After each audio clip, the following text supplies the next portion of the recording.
Hello viewers, నేను doctor Rahul Reddy from Androcare andrology institute. ఈరోజు మనం వీడియోలో మగవాళ్ళలో ప్రాస్టేట్ ఇన్ఫెక్షన్స్ అనేవి ఎక్కువగా మనం వింటూ ఉన్నాం. ప్రాస్టేట్ ఇన్ఫెక్షన్, దాన్ని క్రానిక్ ప్రాస్టైటిస్ అంటారు, సెమినల్ వెస్కులైటిస్ అంటారు, కొన్ని చోట్ల సిపిపిఎస్ అంటారు. ఇలాంటి వాళ్ళకు అంటే కొన్ని చిన్న చిన్న ప్రాబ్లమ్స్ ఏముండొచ్చు. కొంతమందికి పెనిస్లో పెయిన్ ఉండొచ్చు, కొంతమందికి యూరిన్ వెళ్ళినప్పుడు మంటగా ఉండొచ్చు, కొంతమందికి స్పెర్మ్ రిలీజ్ అయిన తర్వాత పెయిన్ అనిపించవచ్చు. ఇవన్నీ కాకుండా ఇంకో ప్రాబ్లం కూడా ఉంది. అంటే ఈ మధ్య కాలంలో ఎక్కువ మందిని చూస్తున్నాం ఈ ప్రాస్టేట్ ఇన్ఫెక్షన్ వల్ల. అదేంటి అంటే శీఘ్రస్ఖలన సమస్య, అంటే ప్రీమెచ్యూర్ ఎజాకులేషన్ అంటాం. సో నార్మల్గా ఏమవుతుంది, సెక్షువల్ ప్రాబ్లమ్స్ రెండు రకాలు. ఒకటి ఎరెక్టైల్ డిస్ఫంక్షన్ అంటాం, అంటే అంగం సరిగా స్తంభించకపోవడము. రెండోది ప్రీమెచ్యూర్ ఎజాకులేషన్, అంటే అంగం నార్మల్గా స్తంభించినా కూడా ప్రీమెచ్యూర్ ఎజాకులేషన్, తొందరగా ఎజాకులేషన్ అయిపోవడం. అంటే కలిసిన వెంటనే కొన్ని సెకండ్స్ లోపలనే, కొన్నిసార్లు కలుద్దాం అనుకునే టైంలోనే స్పెర్మ్ రిలీజ్ అయిపోతుంటే దాన్ని శీఘ్రస్ఖలన సమస్య అంటాం, ప్రీమెచ్యూర్ ఎజాకులేషన్ అని. దీనికి కూడా ఈ ప్రాస్టటైటిస్తో సంబంధం ఉంది.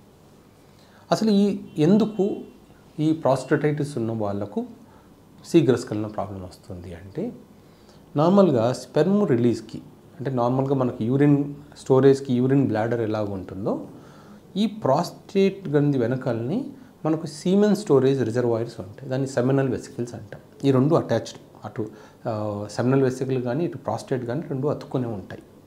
సో ఇక్కడ ఇన్ఫెక్షన్ ఉంటే అక్కడికి వెళ్తుంది, అక్కడ ఇన్ఫెక్షన్ ఉంటే ఇక్కడికి వస్తుంది. సో ఈ ప్రాబ్లం ఉన్నప్పుడు అప్పుడు సీమెన్ రిజర్వాయర్లో దాంట్లో ఉన్న నరాలు వీక్ అవుతాయి.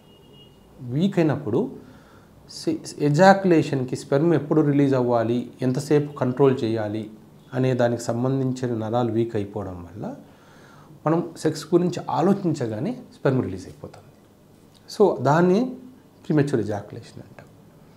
ఇది ఎందుకు వస్తుంది అంటే, కొంతమందికి అంటే జనరల్గా ఈ ప్రాస్టేట్ గ్రంథి అనేది మోషన్ పైప్కి అటు యూరిన్ బ్లాడర్కి మధ్యలో ఉంటుంది. అంటే సో అటు యూరిన్లో ఇన్ఫెక్షన్స్ ఉన్నా ప్రాస్టేట్ ఇన్ఫెక్షన్స్ వస్తాయి, లేదా మోషన్ పైప్లోని ఇష్యూలు అంటే కాన్స్టిపేషన్ కానీ, పైల్స్ కానీ, ఫిజర్స్ కానీ, ఫిస్టులాస్ కానీ, ఇరిటబుల్ బౌల్ సిండ్రోమ్ ఉంటుంది. అంటే ఫ్రీక్వెంట్గా మోషన్కి వెళ్ళాల్సి రావడం, మనకు ఇన్ఫెక్షన్స్ అనేది అక్కడ నుంచి ఈ ప్రాస్టేట్ గ్రంథికి వెళ్తాయి.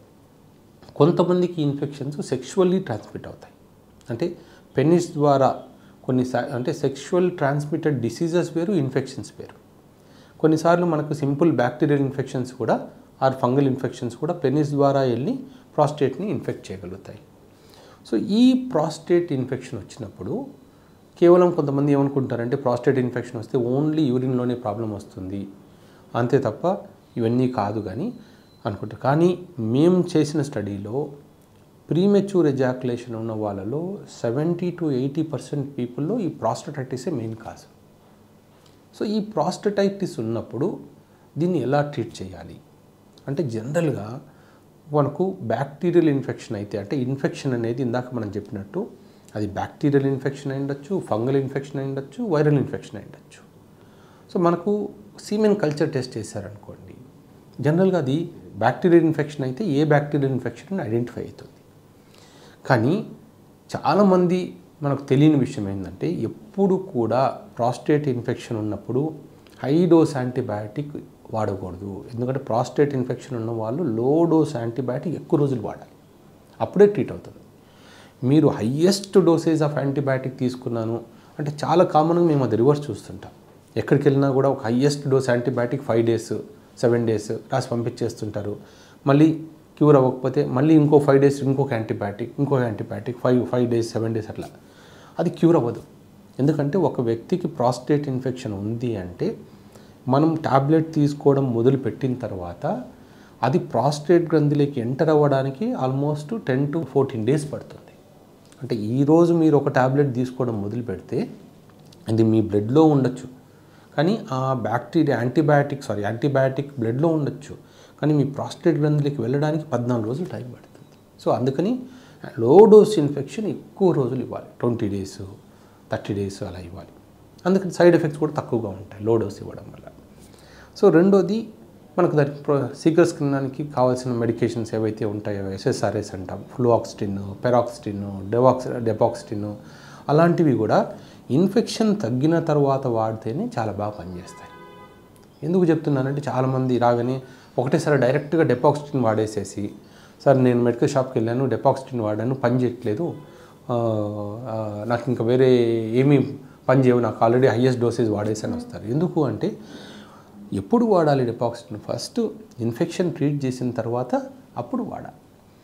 ఒకవేళ వైరల్ ఇన్ఫెక్షన్స్ కానీ ఫంగల్ ఇన్ఫెక్షన్స్ కానీ అయితే కొంచెం లేట్ అవుతుంది, ఎందుకంటే అలాంటి మెడికేషన్స్ కొంచెం స్లోగా ఇవ్వాలి.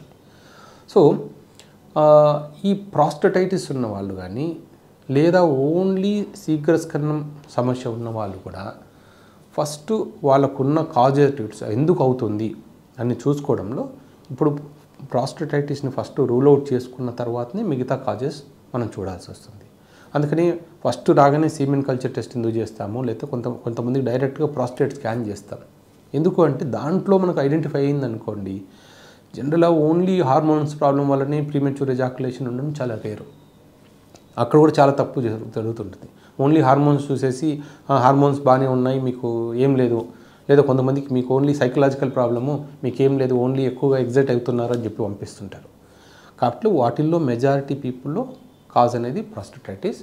సో ప్రాస్టటైటిస్ ఉన్న వాళ్ళు కంపల్సరీ ఈ ప్రీమెచ్యూర్ ఎజాకులేషన్ ఉంది అంటే ఇదే విధంగా ట్రీట్ చేయాలి. లేదా ప్రీమెచ్యూర్ ఎజాకులేషన్ ఉన్న వాళ్ళు కూడా వాళ్ళకు మందులతో తగ్గట్లేదు అంటే ఫస్ట్ వాళ్ళకు ప్రాస్టటైటిస్ని ట్రీట్ చేసి మళ్ళీ అవే మందులు వాడినా కూడా పనిచేస్తాయి.